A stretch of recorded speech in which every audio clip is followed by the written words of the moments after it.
لبیک اللہم لبیک۔ ذوالحج کا مہینہ ہمارے مبارک مہینوں میں سے ایک مہینہ ہے جس میں اللہ تعالیٰ نے حج اور قربانی یہ دو بڑے عمل اس میں جمع فرمائے ہیں۔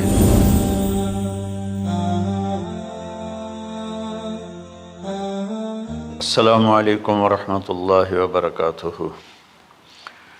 الحمد للہ الذی بیدہ الملک وہو علی کل شیء قدیر، هو الأول والآخر والظاهر والباطن وهو بكل شيء عليم، وأشهد أن لا إله إلا الله وحده لا شريك له، وأشهد أن سيدنا ومولانا محمدا عبده ورسوله أرسله بالحق بشيرا ونذيرا وداعيا إلى الله بإذنه وسراجا منيرا، صلى الله تعالى عليه وعلى آله وعلى أصحابه وبارك وسلم تسليما كثيرا كثيرا، أما بعد، فأعوذ بالله من الشيطان الرجيم، بسم الله الرحمن الرحيم، إن إبراهيم كان أمة قانتا حنيفا لله ولم يكن من المشركين شاكرا لأنعمه اجتباه وهداه إلى صراط مستقيم، ثم أوحينا إليك أن اتبع ملة إبراهيم،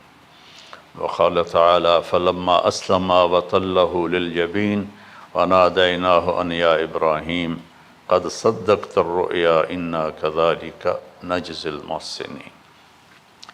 میرے محترم بھائیوں بہنوں، میرے عزیزوں، بچے بچیوں، پوری دنیا کے انسانوں، اللہ کرے میرا پیغام پوری دنیا میں پہنچے، مسلم بھی سنیں، نان مسلم بھی سنیں، کہ اچھی بات تو لینی چاہیے جہاں سے بھی ہو۔ ان ابراہیم لأواہ حلیم، ان ابراہیم لأواہ حلیم، ابراہیم بہت مہربان رونے دھونے والے تھے، اور ابراہیم کا مطلب بھی ہے مہربان باپ، مہربان باپ۔ ابراہیم علیہ السلام کی کہانی تو بہت لمبی ہے، تو ہم شروع ہی کرتے ہیں کہ ابراہیم علیہ السلام سے اللہ نے اپنے بچے کی قربانی کیسے لی، پیچھے سارے واقعات کو چھوڑ کر۔ ابراہیم علیہ السلام کو جب آگ میں ڈالا گیا اور اللہ تعالیٰ نے ان کو آگ سے زندہ سلامت باہر نکالا، تو پھر انہوں نے ہجرت فرمائی اور مصر گئے۔ مصر کا جو بادشاہ تھا وہ ہر آنے والی عورت کو زبردستی ایک رات اپنے کمرے میں رکھتا تھا، تو اس نے حضرت سارہ علیہ السلام کو بھی قبضہ کر کے اپنے کمرے میں رکھا۔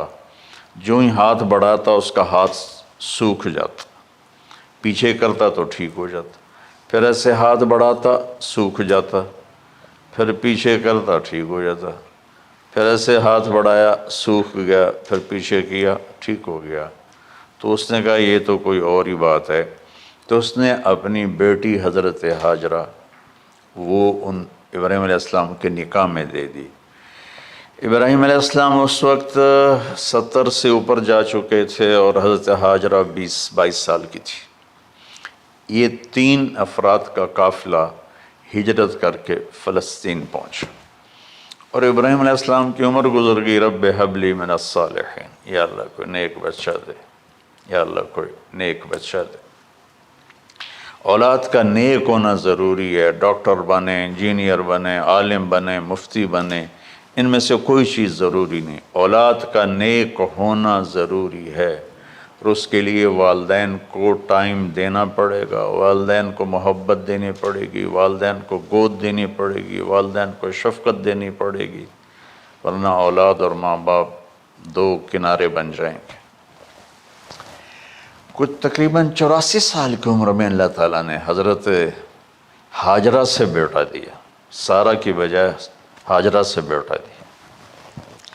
حضرت اللہ کی حکمت تھی، اللہ بھی یہی چاہ رہے تھے، تو حضرت سارہ کو بڑی تکلیف ہونے لگی، کہنے کہ اس بچے کو مجھ سے دور کرو، اس بچے کو مجھ سے دور کرو، میں دیکھ نہیں سکتی۔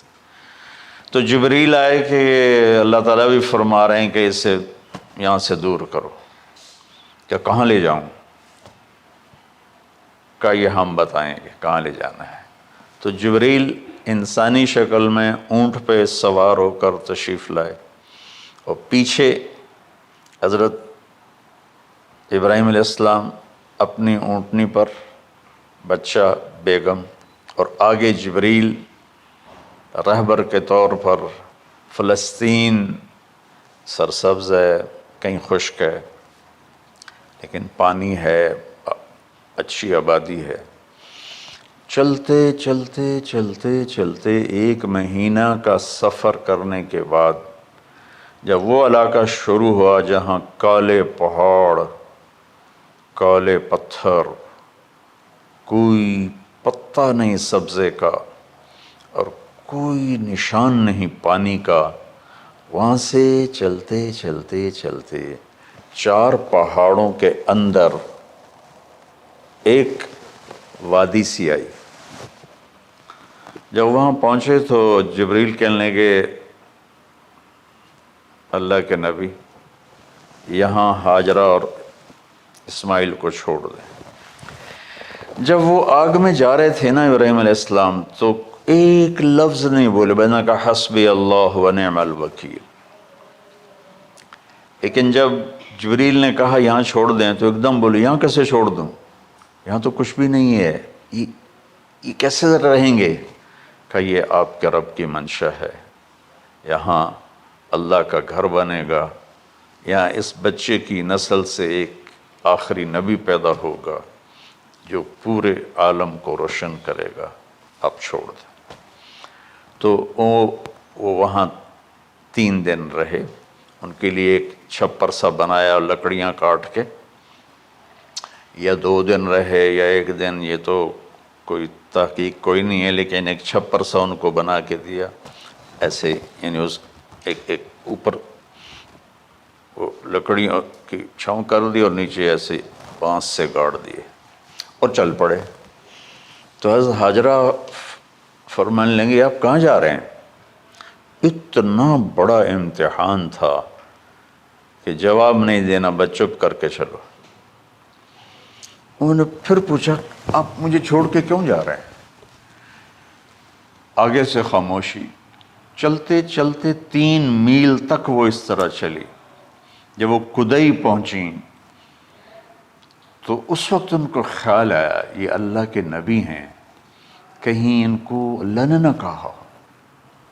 تو ان کا اللہ امرک، کیا آپ کو اللہ نے کہا کہ مجھے چھوڑ دیں؟ کہنے لگے ہاں. یوں کیا. ایک دم ایک نئی ہاجرہ نے جنم لیا. کہ اذن، یوں گردن، اذن لن یضیعنا اللہ، جاؤ پھر میرا اللہ مجھے ضائع نہیں کرے گا. ابراہیم علیہ السلام بوجھل دل کے ساتھ پیدل چل رہے تھے، دونوں میاں بیوی اونٹنی پہ سوار ہوئے، اور وہ اپنے بچے کو گود میں لے کر ایسے کھڑی ان کو دیکھ رہے تھے. یہ کوئی مہینے کے لیے نہیں جا رہے تھے، پتہ نہیں ہے کب واپس آئیں. اجد بچھڑے قد ملن گے، جانے رب رحمان. دیکھتی رہیں. انہوں نے ایسے پہاڑی کے اوپر چڑھے کہ اونٹ نیچے اتری، تو پھر انہوں نے منہ موڑا اور واپس اس وادی کی طرف چلیں. کیا وقت تھا، صبح تھی، شام تھی. جو ابراہیم علیہ السلام غائب ہوئے تو ایک دم آپ نے اونٹنی کا منہ موڑا ادھر ہی اور کہا ربنا انی اسکنت من ذریت بواد غیر ذی زرع ربنا لیقیموا الصلاۃ. کیا درد ہے. آپ اندازہ لگاؤ ایک آدمی کو 84 سال کی عمر میں بیٹا ملے اور پھر اسے ایسے جنگل بیابان میں چھوڑ دیا جائے. تو ان کے دل پہ کیا بیت رہی ہوگی. یہ اس دعا میں وہ درد ہے جو میرے بھی آنسو نکل رہے ہیں. ان کو 3 دفعہ قصہ سنا چکا. اے اللہ تیرے ہی کہنے پر تو جو میرا رب ہے، یا اللہ نہیں کہا، اللہم نہیں کہا، ربنا، یا اللہ تو مہربان ہے، اس میں بھی کوئی تیری مہربانی ہوگی، تیری محبت ہوگی، تیری شفقت ہوگی۔ انی اسکنت من ذریت، میں نے چھوڑ دیا اپنی اولاد کو، یا اللہ میں نے وہاں چھوڑا جہاں نہ پتہ ہے، نہ دانہ ہے، نہ پانی ہے، تو جان اور یہ جانے۔ اس درد بھری دعا نے عرش کو بھی ہلا دیا تھا، اور آپ نے منہ موڑا۔ اس باپ کو سوچو جو ہر قدم پہ اپنے معصوم بچے سے دور ہو رہا ہے، اور اس ماں کو سوچو جو ہر قدم پہ اپنے خامن سے دور ہو رہی ہے۔ ابراہیم کی منزل تو آگے گھر ہے، 2 بیویاں اور ہیں، ادھر تو پتھروں کے ساتھ دوستی ہے۔ جب ہاجر، میں ایک دفعہ میں ایسے ہی سوچ میں بیٹھا، میں اتنا رویا، میں نے کہا جب وہ ہماری ماں ہاجرہ وہاں اکیلی بیٹھی ہوگی، وہ چاروں طرف اونچے اونچے پہاڑ تھے، اور اندر بیٹھنے والے کو باہر کا پتہ نہیں، باہر والے کو اندر کا پتہ نہیں۔ تو شام ڈھلی ہوگی تو اندھیری رات نے کیا ظلم ڈھایا ہوگا، کالے پہاڑوں کا اندھیرا، اندھیری رات کا اندھیرا۔ تارے بھی حیران ہوں گے یہ کون بی بی بیٹھی ہوئی ہے۔ ستارے روزانہ ہی نکلتے تھے، لیکن آج وہ ایک نیا تماشا دیکھ رہے ہیں کہ ایک معصوم شہزادی ایک معصوم بچے کو گود میں لے کے بیٹھی ہے، کون اسے یہاں چھوڑ گیا۔ چاندنی رات ہی تو چاند بھی حیران ہو رہا ہوگا، یہ کیا ہو رہا ہے، یہ کیا ہو رہا ہے، یہ کیا ہو رہا ہے۔ اور وہ تنہا جان آسمان کو دیکھتی ہوگی، یا اللہ یہ میرے ساتھ کیا ہوگی۔ وہ رات کیسی، پہلی رات کیسی گزری ہوگی حضرت ہاجرہ پر۔ یہ ہمارے تبلیغ والے 3 دن کے لیے جاتے ہیں، بیویاں شور مچا دیتی ہیں، چھوڑ کے جاندے پہ وہ، چھوڑ کے جاندے پہ۔ اس ہاجرہ کو سوچو جس پر اندھیری رات تھی، اور اسے کچھ پتہ نہیں تھا میرے ساتھ کیا ہونے والا ہے۔ جب دن چڑھا تو سورج نے دیکھ کر اس کی آنکھیں پھٹ گئیں کہ یہ کیا ہے۔ وہ تو کسی پہ رحم نہیں کرتا، اس کی آگ نے پتھروں کو تپایا، میری ماں ہاجرہ کے چھپر کو تپایا اور تڑپا کے رکھ دیا۔ ایک چھوٹا سی مشکیزہ تھا پانی کا، اس سے گھونٹ گھونٹ پی کے ان کے منہ میں بھی ڈال رہی تھی۔ اس مشکیزے پر 3 دن گزرے، پانی ختم ہو گیا۔ ہم 92 کے حج میں پھنس گئے، مزدلفہ سے پہلے تو ہماری بس میں پانی کوئی نہیں تھا۔ جو اس وقت ہمارا حال ہو، ہمیں پتہ تھا 2-4 گھنٹے کے بعد پانی ہے، لیکن جو اس وقت بچے بھی تھے، چیخ و پکار تھی۔ ہاجرہ کی چیخیں کون سن رہا تھا، اور ادھر اسماعیل کی دھاڑ دھاڑ شروع ہو گئی، پیاس کی وجہ سے، بھوک کی وجہ سے۔ بے بس ماں دیکھ رہی ہے، میں کیا کروں۔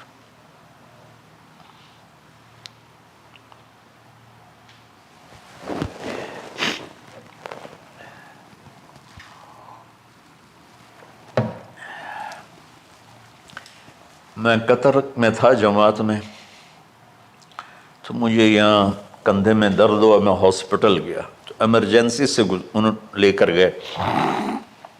ایک بچہ تڑپ رہا تھا اس میں، جو ہاسپٹل کا بیڈ ہوتا ہے، چھوٹا سا، اس کی ماں ٹیک لگا کر نا اس کو یوں دیکھ رہی تھی۔ مجھے نہیں پتا وہ کون ہے، مجھے نہیں پتا اس بچے کو کیا ہے، لیکن آپ یقین مانیں یہ جو میرے آنسو ہیں اس عورت کی وجہ سے، کہ جس خاموش ساز خاموش فریاد سے معمور ہیں ہم، نالہ اگر لب پہ آتا ہے تو مجبور ہیں ہم۔ جس طرح وہ ماں ساز خاموش تھی اور اس کے چہرے پر درد پکار رہا تھا، میں صرف ایسے گزرتے گزرتے اس کو دیکھا اور میں آج رو رہا ہوں 15 سال کا قصہ یاد کر کے. تو ہاجرہ کے چہرے کو کون پڑھنے والا تھا؟ کون سی ایمرجنسی وارڈ میں بیٹھی تھی؟ کون اس کے لیے کہہ رہا تھا میں پانی لاتا ہوں، کھانا لاتا ہوں؟ موت تھی دونوں ماں بیٹی کی. تو یہ بے قراری میں صفا مروہ کی دوڑ لگائی. انہیں پتا تھا کچھ نہیں ہے.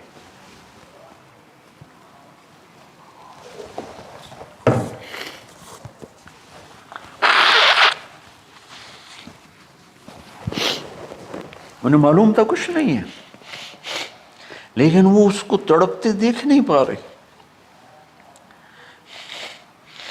وہ بھاگیں، صفا پہ چڑھی، ادھر دیکھ ادھر دیکھ، ابھا دیکھا لمحہ دیکھا، ڈٹھی دل کو دیواں ٹیکا، سجن مل سم کے مر پوسا. یہ ہماری سرائکی کا شاعری ہے. مشرق دیکھتے ہوں، مغرب دیکھتے ہوں، دائیں بائیں دیکھتے ہوں، کوئی ہے میری فریاد سننے والا. یہ حالت تھی اس وقت ام اسماعیل کی. نیچے اتری جہاں وہ ٹیوب لائٹس آتی ہیں، وہاں وہ نیچے ہو گئے اور بچہ غائب ہو گیا. تو دوڑ لگاتے. مصر کی شہزادی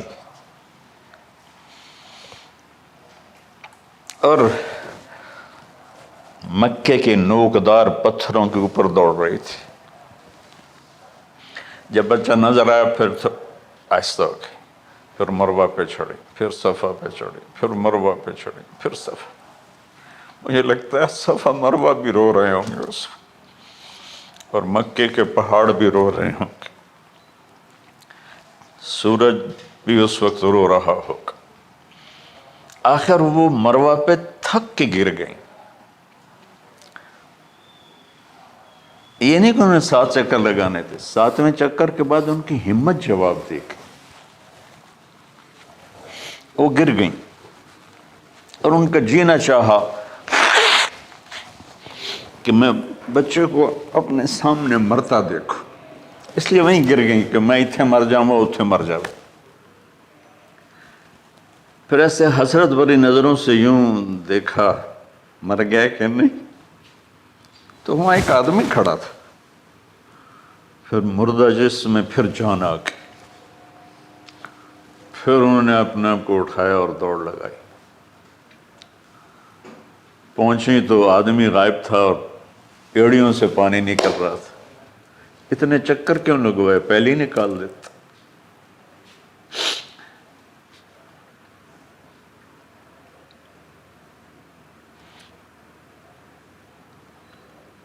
عاشق ہوں میں عشق کماں میں، دل رکھیں وانگ پہاڑاں ہو. سہ صدیاں ہزار غلام میں، کر جانے باغ بہاراں ہو. منصور جے چک سولی دتے، جڑے واقف کل اسراراں ہو. سجدیں سر چائیں نہ باہو، توڑے کافر کہیں ہزاراں ہو. عاشق سوئی حقیقی جڑا، قتل معشوق دے مننے. سر نو جوڑے تے مکھ نہ موڑے، بھویں 100 تلواراں کھنے. سچا عشق حسین علی دا باہو، سر دتے تے راز نہ بن.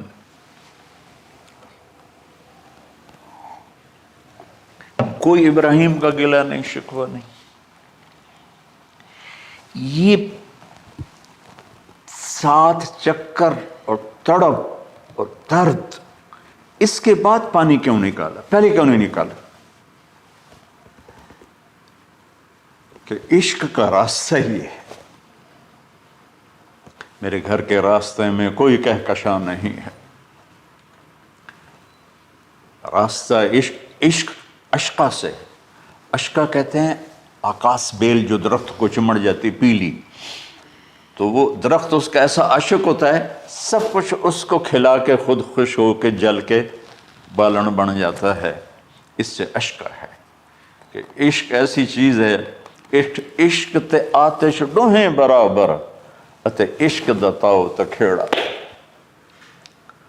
آتش ساڑے کخ تے کنیرا، عشق ساڑے دل جیڑا۔ خواجہ غلام فرید صاحب کی شاعری سنا رہا ہوں کہ عشق میں بھی آگ ہے اور لکڑی میں بھی آگ ہے۔ لکڑی کی آگ خس و خاشاک کو جلاتی ہے اور عشق کی آگ دل کو جلا کے برباد کر دیتی ہے۔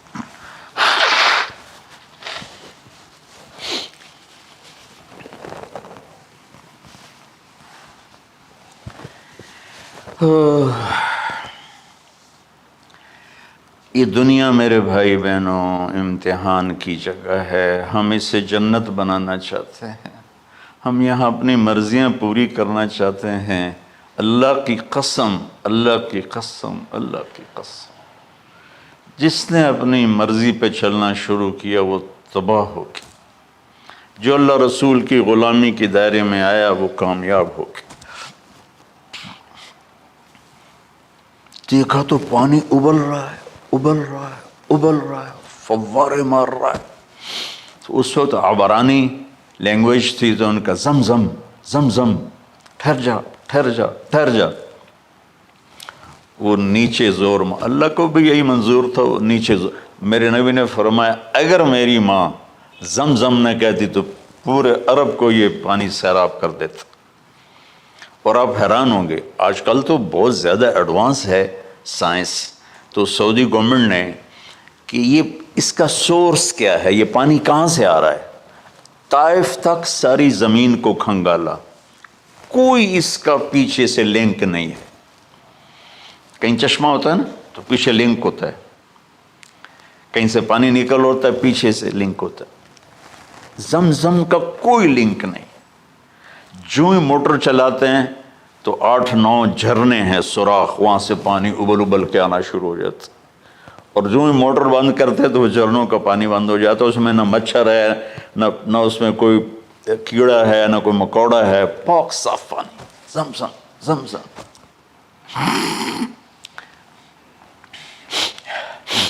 جتنا اونچا بنانا ہو بلڈنگ اتنی گہری بنیاد۔ اس ماں بیٹے سے محمد مصطفیٰ نے آنا ہے تو پھر بنیاد تو گہری ہوگی نا، ایسے تو نہیں ہے نا۔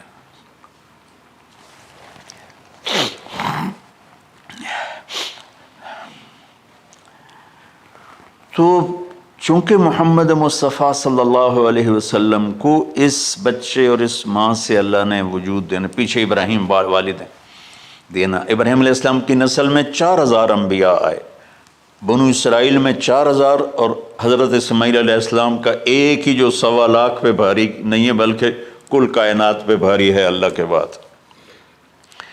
تو اس لیے پسائی ہوئی یہ جو بناتے ہیں اپنی باڈیز، وہ اپنی کتنی پسائی کرتے ہیں، وزن اٹھاؤ دوڑو، وہ کیا کیا اپنے آپ کو مشقت میں ڈالتے ہیں، تب جا کے وزن وہ نکھر کے آتے ہیں۔ یہاں کوئی آبادی نہیں تھی، یمن سے لوگ جاتے تھے شام تجارت کے لیے،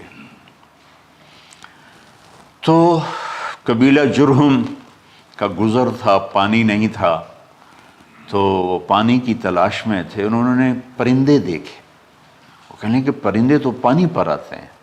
انہوں نے 2 آدمی بھیجے، آگے دیکھا ایک خاتون، ایک بچہ اور کنواں تو نہیں تھا، پانی چشمہ۔ تو وہ سارے آئے اور کہا کہ بہن ہم یہاں ٹھہر جائیں، کہ اب ٹھہرو لیکن پانی میرا۔ انہوں نے کہا ٹھیک ہے پانی آپ کا ہے۔ تو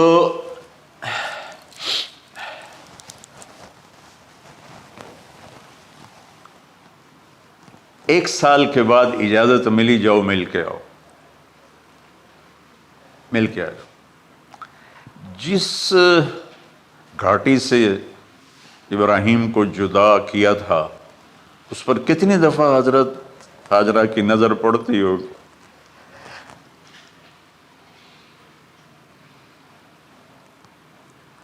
اگر آپ اس کو فیل کریں تو یہ قصہ بیان ہی نہیں ہو سکتا، بس رونا ہی پڑے گا۔ اور خاص طور پر آج کے دور میں جب کوئی اللہ کو کی ماننے کے لیے تیار ہی نہیں ہے، کوئی جہنم سے ڈرنے کے لیے تیار نہیں، کوئی جنت کی طلبگار نہیں۔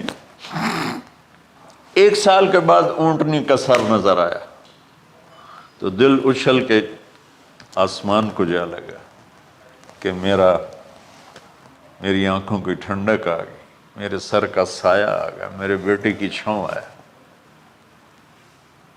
وہ اونٹنی بٹھائی، کہا تشریف لائیے۔ کہنے لگے اترنے کا حکم نہیں ہے، صرف ملاقات۔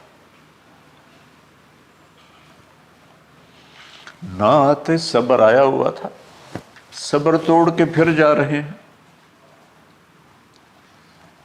تو اف نہیں کی آہ نہ کر لبوں کو سی، زخم پہ زخم کھا کے جی،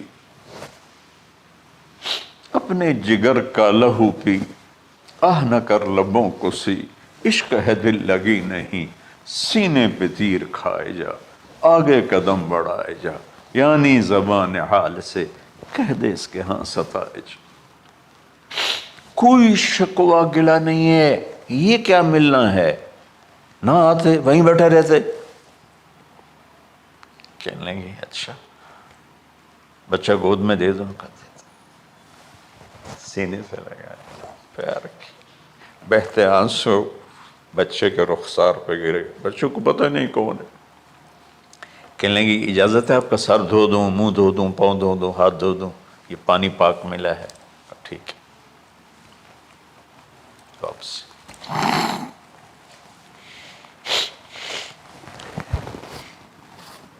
فلما بلغ معه السعي، جب وہ بچہ بھاگنے دوڑنے لگا، دل میں اتر گیا، نظروں کو بھا گیا، تو خواب آنے شروع ہوئے، قیمتی چیز قربان کرو، پتہ نہیں کتنی بکریاں قربان کر دیں۔ پھر خواب آیا قیمتی چیز قربان کرو، پھر گائے قربان کر دیں، عدد مجھے یاد نہیں ہے۔ پھر خواب آیا قیمتی چیز قربان کرو، اونٹ قربان کر دیے۔ پھر خواب آیا قیمتی چیز قربان کرو، تو پھر خیال آیا کہ یہ اسماعیل کی طرف اشارہ ہے۔ 1500 کلومیٹر ہے، 1 مہینے کا اونٹ کا سفر ہے۔ چھری لے کر ایک باپ بچے کو ذبح کرنے جا رہا ہے، اس مہینے کے ہر منٹ نہیں، ہر سیکنڈ میں اس کے دل پہ کیا گزر رہی ہوگی، کس لیے جا رہا۔ ساری دنیا پھرتے ہیں، جب گھر واپس آنے کا ہوتا ہے تو خوش ہو رہے ہوتے ہیں کہ پاکستان جا رہے ہیں، پاکستان جا رہے ہیں۔ کتنی دفعہ اللہ نے دنیا پھرائی یہ، اور اس باپ کی عمر اب 92 سال ہو چکی، 92 سال مولانا صاحب، اور اس کی اونٹنی کے قدم کے ساتھ نہیں، ہر سیکنڈ کے ہر کروڑویں حصے میں ابراہیم کا دل پھٹتا ہوگا کہ اس معصوم بچے کو ذبح کیسے کروں۔ اللہ کی مان کے دکھا دی۔ اللہ نے تو ہمیں دین ہی آسان دیا ہے، ہم سے تو نہیں بچوں کی قربانی مانگی۔ ابوبکر صدیق رضی اللہ تعالیٰ عنہ نے فرمایا تھا یا رسول اللہ، ایک آیت ہے جس میں کا مفہوم یہی ہے، اگر اللہ ہمیں کہتا نا بچے قربان کرو، ہم بھی چھریاں چلا دیتے۔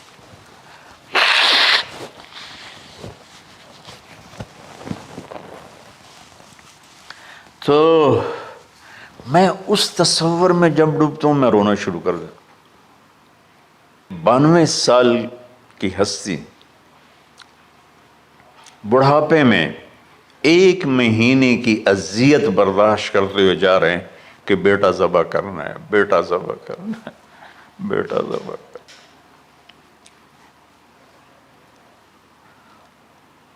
تو وہاں پہنچے تو اب اسماعیل نے جانا ہے کہ یہ ہیں میرے ابا۔ وہ کیسے لپٹے ہوں گے، کیسے چوما ہوگا، کیسے پیار کیا ہوگا۔ میاں بیوی کا آپس میں، مجھے نہیں پتا کہ کتنے عرصے بعد انہوں نے ایک قدم اٹھایا، لیکن کہا کہ بچوں کو تیار کرو، میں اس کو سیر کرانے لے جا رہا ہوں۔ وہ بڑی خوش ہوئی، ماں بھی بچہ بھی اچھل رہا ہے، اور لے کے پہنچے جمرہ کبریٰ پر، وہ جو شیطان کو 3 جگہ مارتے ہیں، تو آخری جگہ وہاں اس وقت ایک تنگ سی جگہ تھی پہاڑوں میں گھری ہوئی، وہاں پہنچے تو کہتے ہیں یا بنی انی، کوئی شک شبہ والی بات نہیں ہے، ارا فی المنام انی اذبحک، میں نے تمہیں ذبح کرنا ہی ہے، انی میں نے تمہیں ذبح کرنا ہے، فانظر ماذا تری، تیری رائے کیا ہے؟ قربان جاؤں اس ماں پہ جس نے 7-8 سال کے بچوں کو کیا تربیت دی، یا ابت افعل ما تؤمر، یعنی یا ابت افعل، بیچ میں کوئی حرف نہیں، کوئی عطف نہیں، یا ابت افعل بما تؤمر ستجدنی انشاء اللہ من الصابرین۔ اس عمر میں اپنی قربانی کو اللہ کے ساتھ جوڑا، اب کرو آپ۔ یہ جب ماں اپنے بچوں کو فوکس کر، آج کی مائیں، میں گلہ کرتا ہوں آپ کے والدین سے، میں گلہ کرتا ہوں، انہوں نے اپنی اولاد کو فوکس نہیں کیا، یہ اپنے دھندوں میں اتنا پھنسے ہوئے ہیں، اپنے کاموں میں، اس بدبخت یہ کیا فون ہے، کیا کہتے ہیں اس کو، اسمارٹ فون، سیمسانگ موبائل، اس میں اتنا گم ہو گئے ہیں کہ بچے اگنور ہو گئے ہیں۔ 3 سال کا بچہ اسکول جا رہا ہے، اسے ماں کی گود چاہیے، اسے اسکول بھیج رہے ہیں، وہ وہاں، میرے بچے کو ڈسلیکسیا تھا، اس کو عاصم کو، اس کو پڑھنا نہیں آتا تھا، ایک بیماری ہے، تو اس کی ٹیچریں مار مار مار اس کا حشر کر دیتی، میرا بچہ برباد کر دیا انہوں نے، وہ 6 سال کی عمر میں ڈپریشن کا شکار ہو۔ میں ماؤں سے کہتا ہوں بچوں کو ٹائم دو، تمہارا سرمایہ تمہاری اولاد ہے، اور اولاد ڈگری سے عزت نہیں ملتی، اولاد تمہاری نیک ہوگی تو وہ بلند بخت ہوں گی، عزت پائیں گی۔ پاکستان کو پڑھے لکھوں نے لوٹا ہے، ان پڑھوں نے نہیں لوٹا۔ ابا جی، بابا جی، آپ کریں نا، دیر کیوں کر رہے ہیں؟ ستجدنی انشاء اللہ من الصابرین، آپ دیکھیں گے میں آپ کی آزمائش پہ پورا اتروں گا، اور اللہ کی آزمائش پر بھی پورا اتروں گا۔ پھر معصوم ذہن ادھر چلا گیا ماں کی طرف، کہنے لگے ہاں یہ بات تو ہے کہ میری ماں کو بڑی تکلیف ہوگی، تو اس لیے نا اپنا کرتا اتارا، کہا بابا جی یہ کرتا آپ میری ماں کو دے دیں، وہ جب مجھے یاد کرے گی میرا کرتا دیکھ لے، اور آپ نے مجھے یہیں دفن کرنا ہے، ادھر نہیں لے جانا، اور آپ بھی احتیاط کریں، مجھے الٹا الٹائیں، طلّہ للجبین، میرا سر زمین پہ لگا ہے، گردن نہیں، تاکہ آپ کو تکلیف نہ ہو مجھے دیکھ کر۔ اب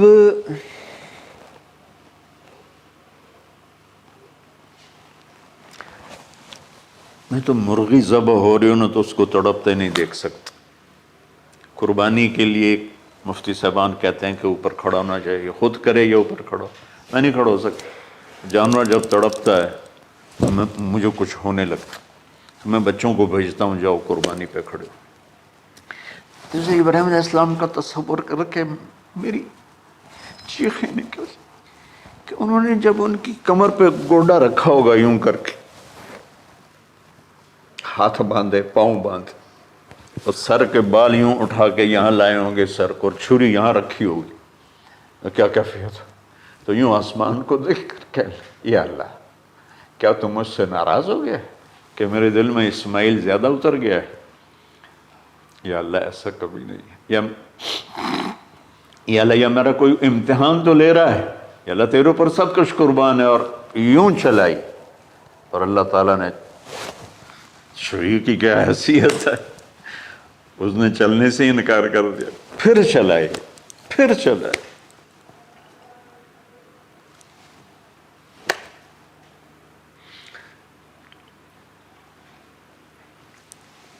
بعضی کتابوں میں ہے تو صحیح، لیکن روایت کی کتنی حیثیت ہو تو مجھے نہیں پتہ، لیکن چونکہ یہ ایک تاریخی چیز ہے کہی جا سکتی ہے۔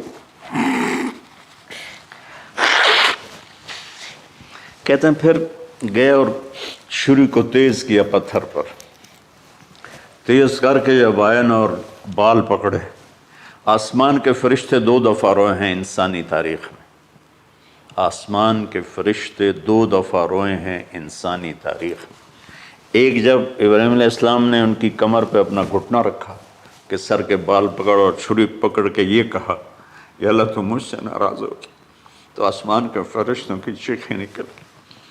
اور ایک جب اللہ کے نبی کو طائف میں پتھر پڑے کہ اللہ من یشکو الیک ضعف قوتی، تو آسمان کے فرشتوں کی چیخیں نکل گئی۔ جب ہمارے نبی کو طائف والوں نے مارا اس پر، یہ 2 دفعہ آسمان کے سب فرشتے روئے۔ تو پھر اللہ نے کہا بس، نادیناہ ان یا ابراہیم قد صدقت الرؤیا انا کذلک نجزی المحسنین۔ ابراہیم تو پاس ہو گیا ہے، چھری چل گئی، اور آنکھوں پر تو پٹی تھی، چھری چل گئی، پٹی کھولی تو سامنے کبش تھا، تنبا اور اسماعیل اور جبریل کھڑے ہوئے تھے۔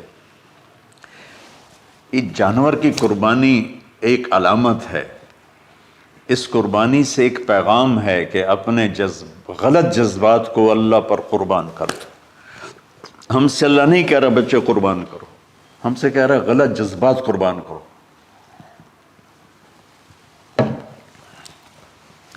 ہم سے اللہ کہہ رہا ہے اپنے جذبات کو دبا دو جو تمہیں اللہ اس کے رسول سے دور کرتے ہیں، ان پر چھری چلاؤ۔ جو اللہ اس کا محبوب کہتا ہے ان کو کرنے کے لیے بھی اپنے جذبات پہ چھری چلاؤ۔ سچ بولنے کے لیے چھری چلانی ہے تو چلاؤ اپنے جذبوں پر، اب اس کو پھیلا دو۔ ساری شریعت میں اللہ نے جو احل حلالا، جو اس نے کہا ہے یہ کرنا ہے، اس کے لیے اپنے جذبات قربان کر دو۔ وحرم حراما، اور جو کہتا ہے نہیں کرنا اس کو چھوڑنے کے لیے اپنے جذبات قربان کر دو۔ تو یہ ہے قربانی کی اصل حقیقت۔